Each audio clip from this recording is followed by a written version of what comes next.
राष्ट्रीय स्वयंसेवक संघ के पास में ट्रेड यूनियन का उतना अनुभव नहीं था। माननीय गुरु जी के कहने के अनुसार दत्तोपंत ठेंगड़ी जी को उन्होंने आदेश दिया कि आपको इस क्षेत्र में काम करना है। गुरु जी ने कहा कि उन्होंने आप इस क्षेत्र में काम करिए।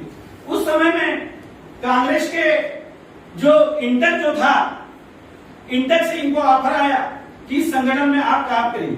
गुरु जी ने कहा हमारे दत्तोपंत ठेंगड़ी जी ने कि हमारी विचारधारा तो बिल्कुल अलग है, हम इनके साथ में काम कैसे कर सकते हैं। उन्होंने कहा कि देखो, अनुभव लेने के लिए किसी विचारधारा की आवश्यकता नहीं है, आपको ट्रेड यूनियन का यदि अनुभव है तो उन संगठनों के साथ में भी आपको काम करना पड़ेगा। और उन्होंने मध्य प्रदेश के वो ट्रेड यूनियन के लीडर बने और उन्होंने उस समय में इंटक में काम करना चालू किया।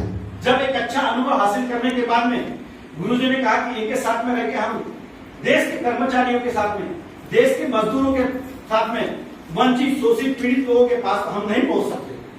अपने को एक ऐसा राष्ट्रवाद का संगठन का एक संगठन बनाना पड़ेगा और हमको राष्ट्र के अंदर में हर मजदूर के दिमाग में, हर कर्मचारी के दिमाग में राष्ट्रवाद की भावना को जागरूक करना पड़ेगा। तब कहीं इस देश को हम एक वैभवशाली राष्ट्र बना सकते हैं। तब दत्तोपंत ठेंगड़ी जी को लगा कि नहीं, ऐसा संगठन हमने बनाना चाहिए। उन्होंने 23 जुलाई 1955 को भोपाल में भारतीय मजदूर संघ की स्थापना की और भारतीय मजदूर संघ द्रुत गति के साथ में आगे बढ़ता गया। ना कोई उनके पास में पद थे, ना कोई उनके पास में पैसा था, ना कोई उनके पास में कार्यकर्ता थे। उन्होंने 1966 तक अपने संगठन को ऐसे ही चलाया। 12 साल तक हमारी कोई कार्यकारिणी नहीं थी।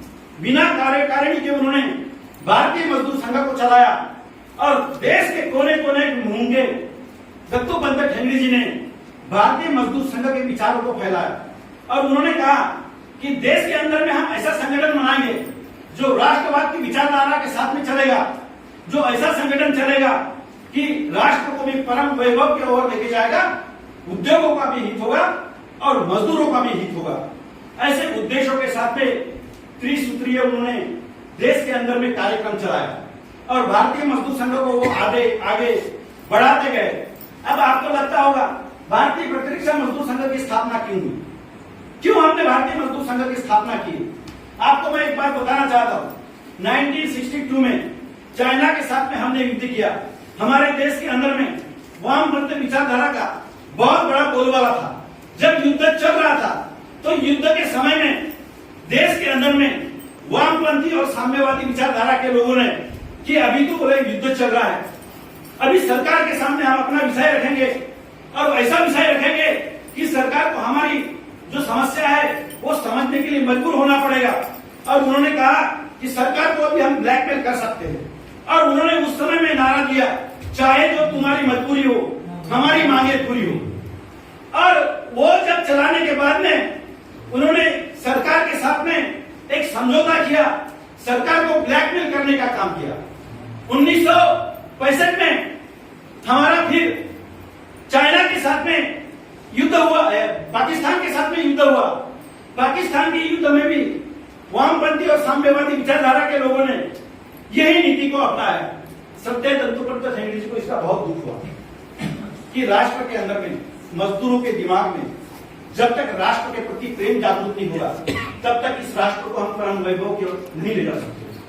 और ये उनके मन में भावना आई। तब उन्होंने देखा कि डिफेंस सेक्टर के अंदर में भारतीय प्रतिरक्षा मजदूर संघ की स्थापना करने की आवश्यकता है। और 65 का युद्ध होने के बाद में 1967 को उन्होंने देश के अंदर में भारतीय प्रतिरक्षा मजदूर संघ की स्थापना की। उसके बाद में देश के अंदर में 1971 में बांग्लादेश, पाकिस्तान और भारत का युद्ध हुआ। भारत ने अपने एक अच्छे रणनीति के तहत पाकिस्तान के 2 टुकड़े करके बांग्लादेश को अलग बना दिया। उस समय में भी इन्होंने वो अपना ही लाया था कि देश के अंदर में मजदूरों की समस्या का समाधान करने के लिए सरकार को ब्लैकमेल करेंगे। मगर तब तक भारतीय प्रतिरक्षा मजदूर संघ देश के अंदर में खड़ा हो चुका था और भारतीय मजदूर संघ की विचारधारा में भारतीय मजदूर संघ ने कहा कि देश के अंदर में आज गहन विकट परिस्थिति निर्माण हुई है और इस परिस्थिति में हम देश को ब्लैकमेल नहीं करेंगे। हमारे भारतीय मजदूर संघ ने उस समय में उन्होंने कहा कि हम भारतीय मजदूर संघ जो हमारा संगठन है वो युद्ध के परिस्थिति में सरकार को ब्लैकमेल नहीं करेगा, हम सरकार के साथ में खड़े हैं। और भारतीय मजदूर संघ ने अपनी वोटी का भी पैसा नहीं लिया और हमारे जो वोटी का पैसा है वो देश के जिन्होंने 71 के युद्ध में जो लोग शहीद हो गए उनके परिवार को दान देने की बात कही। और ये सबसे बड़ा देश के अंदर में एक बेहतर उदाहरण राष्ट्र के प्रति समर्पित भावना के दृष्टिकोण से किसी ने प्रस्थापित किया होगा तो मात्र और मात्र